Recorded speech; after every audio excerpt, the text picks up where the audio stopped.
राजा गंधर्वसेन ने राज्य संचालन के लिए ब्रह्मजीत को दीवान बनाया, परंतु ब्रह्मजीत के पास न नीति थी न साहस। राज्य में अराजकता फैल गई। वो असफल होकर राज्य छोड़कर भाग गया। अब बारी थी उत्तराधिकारी चुनने की। राजा गंधर्वसेन का झुकाव स्वाभाविक रूप से विक्रमादित्य की ओर था, क्योंकि उसमें सब गुण थे: धैर्य, बुद्धि, शौर्य और धर्म। यह बात शंख को खलने लगी। वो डरने लगा कि कहीं उसका छोटा भाई राजा ना बना दिया जाए। और फिर एक रात शंख ने अपने ही पिता की हत्या कर दी। राजा की हत्या कर शंख ने उज्जैन की गद्दी हथिया ली।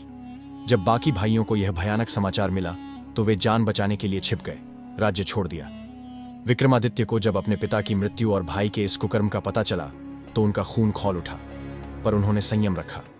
उन्हें पता था समय उनके पक्ष में नहीं है। राज्य, सेना, बल सब शंख के अधीन है।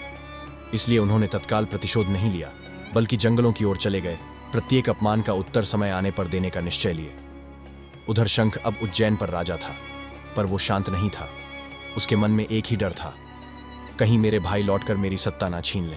और इसी डर से उसने निर्णय लिया, अपने सभी भाइयों को ढूंढकर मरवा दूंगा। राजा शंख की आंखों से नींद उड़ी हुई थी। भले ही वह उज्जैन की राजगद्दी पर बैठा था, लेकिन उसके दिल में एक ही डर घर कर चुका था, अगर विक्रमादित्य लौट आया तो।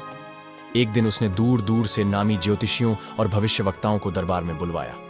उसने अपनी कुंडली उनके सामने रख दी और पूछा, बताइए मेरे भाग्य में क्या लिखा है। ज्योतिषियों ने ध्यानपूर्वक ग्रह नक्षत्रों की गणना की, और जब नतीजा सामने आया तो वो खुद भी चौंक गए। उन्होंने राजा से कहा, राजन, आपके किसी भाई से कोई खतरा नहीं है। इस कहानी की पूरी वीडियो हमारे चैनल पर उपलब्ध है।